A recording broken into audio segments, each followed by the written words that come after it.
Hey, what's up, street guys? Currently on the streets of Saigon.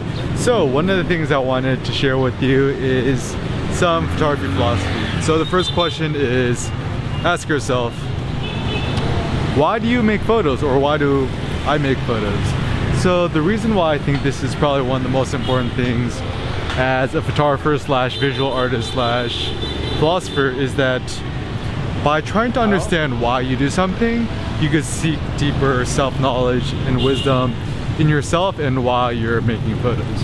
And so, for example, up front, why does Eric Kim make photos? So the reason why I make photos and the reason why I'm also so passionate about street photography is that I see photography as a way to live life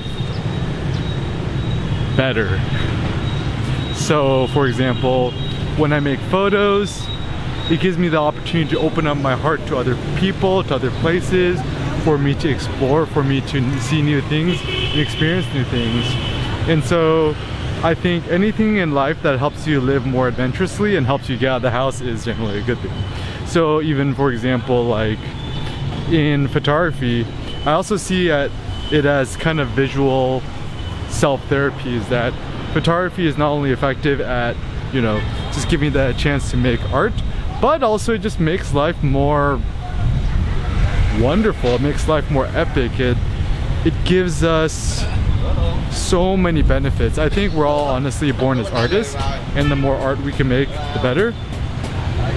And what more democratic form of photography than art than photography? So my apologies, we're on the streets of Saigon, so it's actually super loud.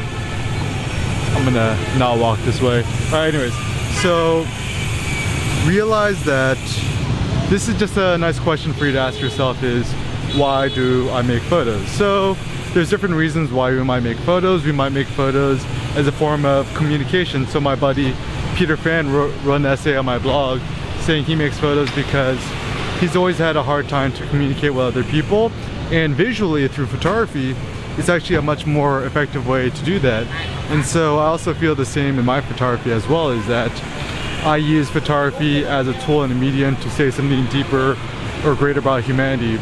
So for example, in street photography, I want to show other people that the world's not that scary of a place and that we're all more similar than dissimilar, and hopefully to use photography as a tool to bridge more human understanding, more compassion, more love in the world.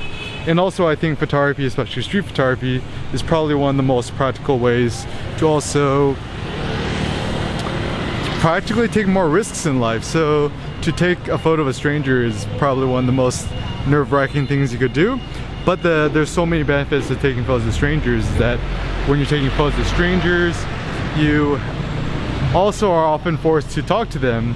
And that's actually one of the things I want to promote most in photography and street photography, is that not to just be like a ninja stealth street photographer, but to be a street photographer who is active, somebody who interacts with people, who treats other people like humans effectively.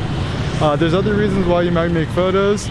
I think one of the worst reasons to take photos is just to get like more likes or Instagram followers, or to essentially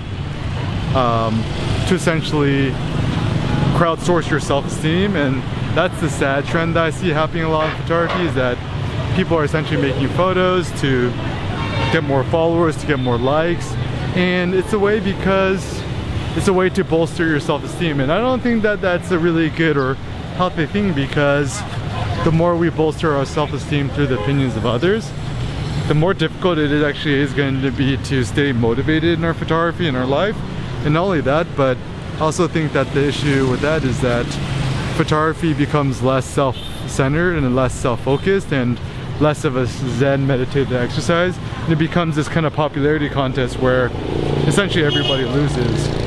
And yeah, so one practical tip and takeaway point I want to share with you is, when it comes to your photography, don't just make photos for Instagram or the Facebook or whatever. Make your own photography website, share your own photos there. It's a lot more open, it's a lot more democratic, it gives you a lot more creative freedom and flexibility. Of course, you're probably going to get more quote-unquote engagement if you do it on Instagram or Facebook, but I think that more important than you yeah, essentially getting more engagement. I think actually more important than engagement is for you to fully just develop yourself as a photographer, as a visual artist, and to express yourself as freely and as openly as you can.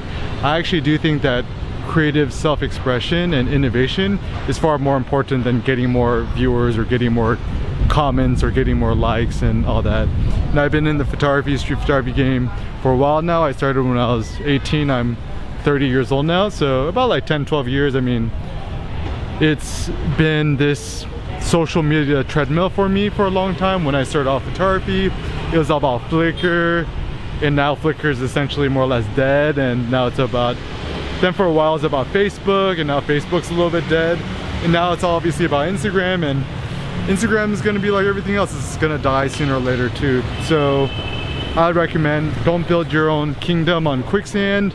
Don't invest in the other platform, which is Facebook/Instagram. Also, if you don't know, Facebook bought out Instagram for $1 billion like a few years ago, so effectively Instagram is going to become more Facebooky as time goes on, and you can see more ads and annoying stuff because Facebook wants to make money, of course, because they're a company, which is fine, but it's just not going to empower you as much as an artist. Right? So once again, my practical tip, just ask yourself why you make photos, and yeah, I'd love to hear from you. Leave a comment in the description, in the comment section below. Just answer, why do you make photos? Peace out.